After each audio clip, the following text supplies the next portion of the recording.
Now let's look at temperature. Well, 98.6 degrees is your average body temperature.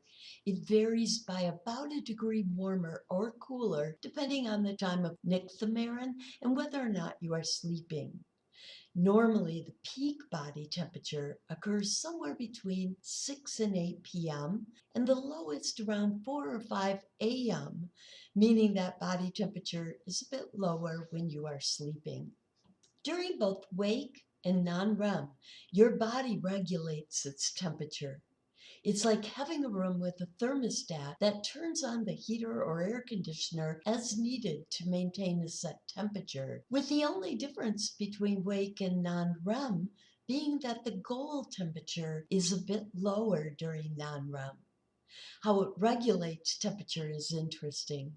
If your body gets too cool, it will send less blood to the body surface and extremities to help prevent the loss of more heat.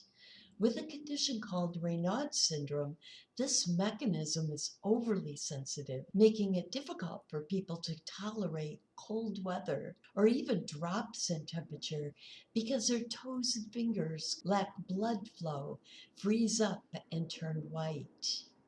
But I digress. So if your body gets too cool, it will send less blood to the body surface and extremities to avoid losing any heat. And if it gets too cold, it will actually generate some heat by shivering. If it gets too warm, you will sweat. Whether you realize it or not, you sweat a lot when asleep, even if your body is cool, because sweating is part of the process of maintaining a fairly consistent body temperature. Total sweat results in up to a quart or more of sweat on a typical night, and much more if you are experiencing night sweats because of menopause, AIDS, or some other physiological cause. But there is little or no temperature regulation during REM. It is like having an unregulated fireplace with a constant nice fire going on in it. In fact, we are functioning almost as cold-blooded animals, such as snakes, during REM. You don't usually get too cold or too warm during REM periods. But if you do, your body will awaken and then begin regulating again. We tend to best fall asleep when our body temperature is dropping. This naturally begins usually somewhere between 6 and 8 p.m., and sleep onset usually occurs a couple of hours later while the body temperature is still falling. Cartwright in 2010 found a way to actively induce a falling body temperature conducive to sleep onset. And that is to take a 20-minute warm bath a couple of hours before your desired bedtime. This has the additional benefit of also increasing M3 sleep.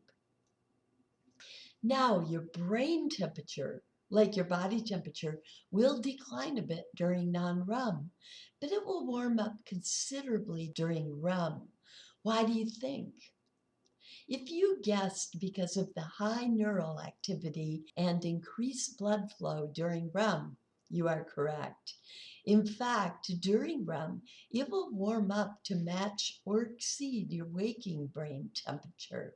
Now, I cannot give you an ideal bedroom temperature because people's comfort ranges vary too much.